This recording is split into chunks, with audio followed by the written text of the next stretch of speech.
A seção 1 de dissídios individuais do TST entendeu que o exercício de cargo de confiança não pode ser presumido se as funções realizadas não forem devidamente comprovadas. Essa decisão da SDI1, que é o órgão responsável por uniformizar a jurisprudência trabalhista, se deu em um processo movido por uma bancária que solicitava o pagamento de horas extras. O repórter Daniel Vasques acompanhou o julgamento e traz os detalhes para a gente. Oi, Daniel. Oi, Luana. A discussão se deu em torno da súmula 102 do TST. O Banco do Estado do Espírito Santo, o Banestes, alegou no processo que a bancária exercia cargo de confiança e por isso não seria devido o pagamento de horas extras. Mas, segundo o colegiado, não havia provas das reais funções exercidas pela profissional, como exige a jurisprudência da Corte.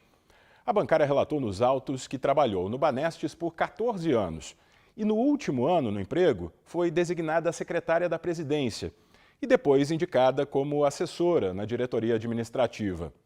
Ela disse ainda que no período a jornada de trabalho era de 8 horas e muitas vezes extrapolava esse limite.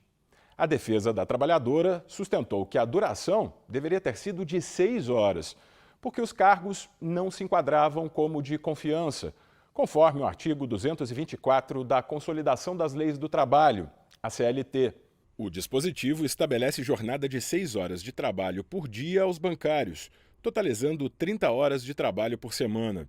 A regra, no entanto, não se aplica àqueles que exercem cargos de direção, gerência, fiscalização, chefias e equivalentes, ou que desempenhem outros cargos de confiança, desde que o valor da gratificação não seja inferior a 1/3 do salário do cargo efetivo. O Tribunal Regional do Trabalho da 17ª Região no Espírito Santo julgou improcedente o pedido de horas extras entre a sexta e a oitava trabalhadas, mas concedeu as que ultrapassavam as 8 horas por dia. O TRT entendeu que, como a bancária recebia a gratificação e tinha cargo ligado à diretoria ou à presidência, exercia a função de chefia.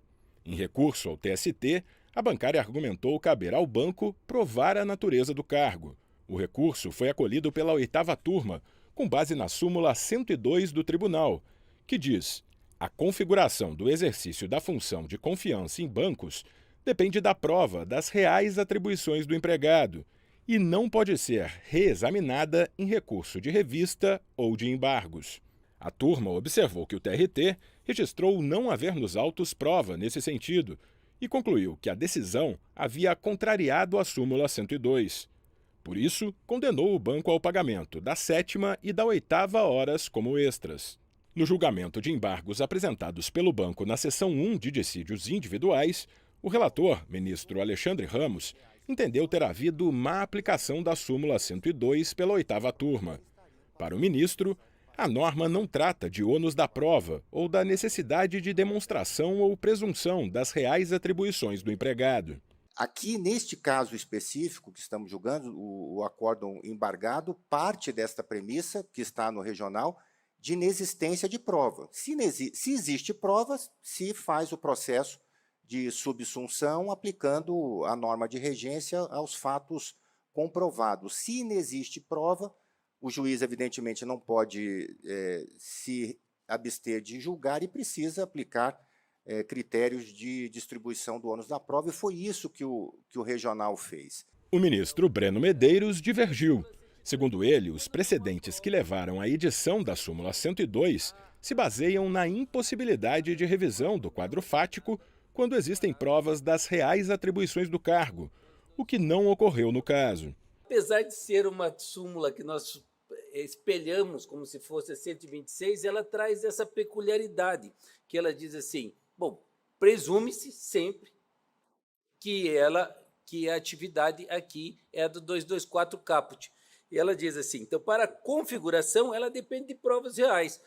A 8ª turma verificou que não existe essa prova real, mesmo porque não está isso no regional. Então, ela dá por contrariedade a súmula 102 e defere a 7ª e 8ª horas. O ministro Evandro Valadão acompanhou o relator por entender que as súmulas 102 e 126 não são destinadas aos tribunais regionais do trabalho, mas sim ao TST. Só haveria possibilidade de conhecer qualquer recurso por contrariedade à súmula 102 e à súmula 126, se a decisão de turma do TST assim o fizesse.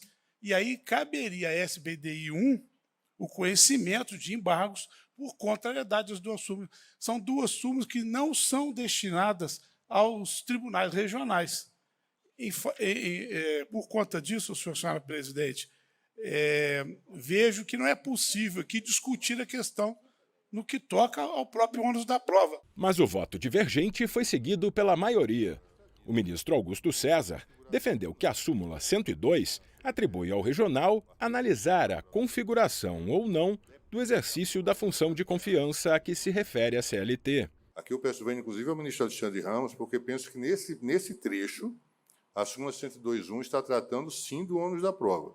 E está a afirmar que a instância regional, a instância da prova, deve levar em consideração a prova das reais atribuições do empregado para poder enquadrar no artigo 224, parágrafo 2º da CLT. E aí, qual é a única possibilidade de contrariedade a essa primeira parte da súmula 102.1 do Tribunal Superior do Trabalho? É o Tribunal Regional do Trabalho dizer: não há prova das reais atribuições do empregado e ainda assim eu estou enquadrando no artigo 224, parágrafo 2º da CLT. A ministra Maria Helena Malman também seguiu a divergência.